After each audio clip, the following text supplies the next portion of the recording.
स्वागत है आप सभी का हमारे एडरल क्लासेस के इस यूट्यूब चैनल पे।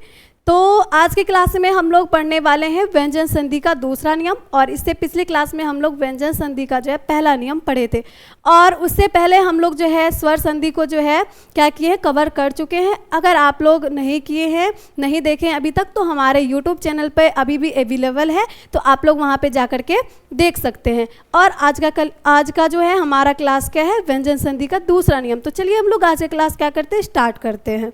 ठीक है, तो देखिए हमारा व्यंजन संधि का जो है दूसरा नियम क्या है। तो व्यंजन संधि का हमारा यहाँ पे दूसरा नियम है, देखिए क्या है, किसी वर्ग के प्रथम या तृतीय वर्ण के बाद कोई अनुनासिक वर्ण आते हैं तो प्रथम वर्ण के स्थान पर उसी वर्ग का अनुनासिक वर्ण हो जाता है। तो चलिए आप लोग को यहाँ पे एक वर्ड जो है, एक शब्द आया है अनुनासिक वर्ण। तो ये अनुनासिक वर्ण क्या होता है, इसको हम लोग पहले जानते हैं, फिर आगे का जो है हम लोग काम करेंगे। ठीक है, तो अनुनासिक वर्ण क्या होता है, प्रत्येक वर्ग कौन कौन से वर्ग, व्यंजन संधि पढ़ रहे हैं तो हम लोग प्रत्येक वर्ग इसमें कौन कौन से, क वर्ग, च वर्ग, ट वर्ग, त वर्ग, प वर्ग। ठीक है, ये हमारा क्या है, वर्ग। प्रत्येक वर्ग के अंतिम वर्ण, प्रत्येक वर्ग के अंतिम वर्ण। तो क वर्ग का अंतिम वर्ण क्या होगा, अंग होगा।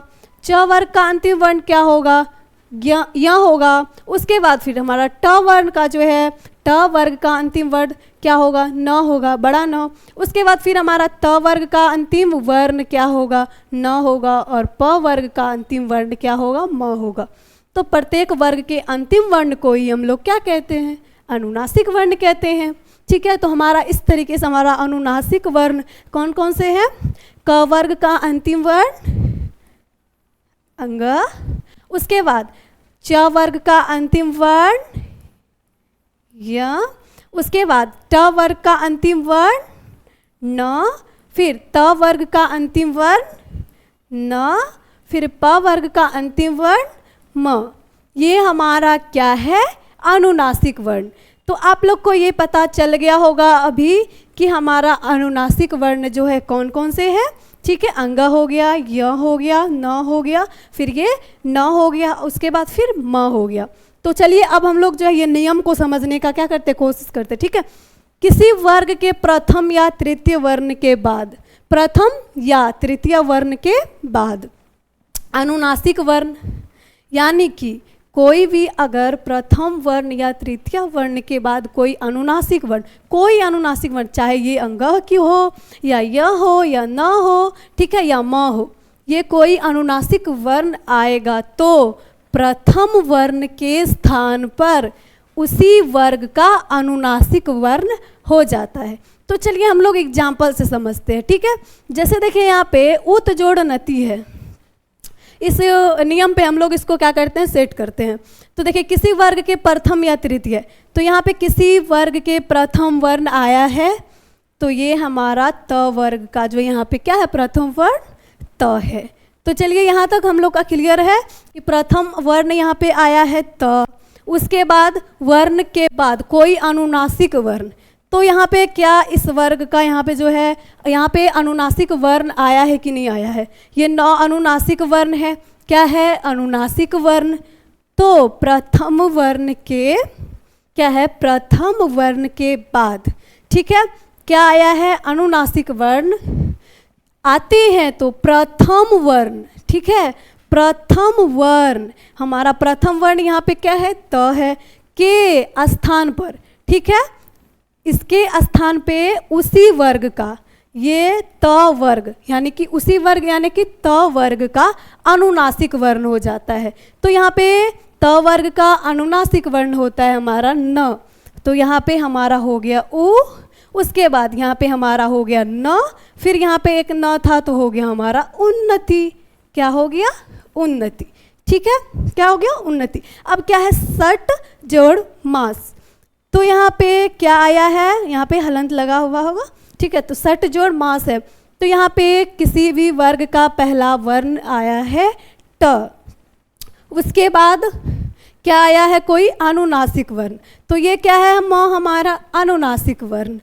तो यहाँ पे पहले वर्ण के स्थान पे क्या हो जाएगा, इसी वर्ग का, इसी वर्ग यानी कि ट वर्ग का अनुनासिक वर्ण।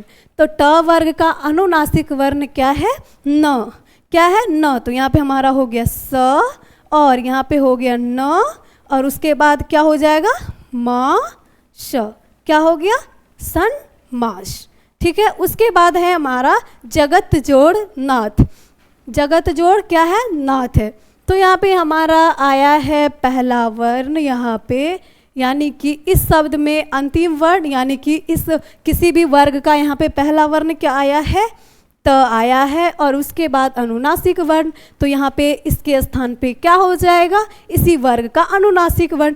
तो चलिए लिखते हैं ज ग, और ये त के जगह पे क्या आ जाएगा, न, और ये न, जगन्नाथ। ठीक है। अब फिर क्या है, सट जोड़ मूर्ति। यहाँ पे भी आया है किसी भी वर्ग का पहला वर्ण और उसके बाद अनुनासिक वर्ण। तो यहाँ पे इस वर्ण के जो बदले हैं, यहाँ पे इसी वर्ग का क्या हो जाएगा, अनुनासिक वर्ण। तो यहाँ पे स, और इसका अनुनासिक वर्ण न, और यहाँ पे हो गया मूर्ति। तो हमारा हो गया यहाँ पे शन मूर्ति। अब है उत जोड़ मुलन। अगर अभी तक आप लोगों के जो है दिमाग में कुछ समझ में आया है, अगर आप लोग को अभी तक, तो इस जो है उत जोड़ मुलन का संधि विच्छेद करेंगे तो क्या होगा, इसका जवाब आप लोग कमेंट में दीजिएगा। और अभी तक हम लोग ने व्यंजन संधि का 2 नियम पढ़ चुके हैं। तो अब हम लोग अगले क्लास में जो है पढ़ने वाले हैं विसर्ग संधि के नियम और विसर्ग संधि को, क्योंकि व्यंजन वर्ण में जो है व्यंजन संधि में जो है ये 2 नियम आप लोगों के लिए इम्पोर्टेंट था, जो मैं आप लोग को बता दी हूँ। और अब अगले क्लास में हम लोग विसर्ग संधि को पढ़ने वाले हैं। तो अब हम लोग मिलते हैं नेक्स्ट क्लास में। Thank you.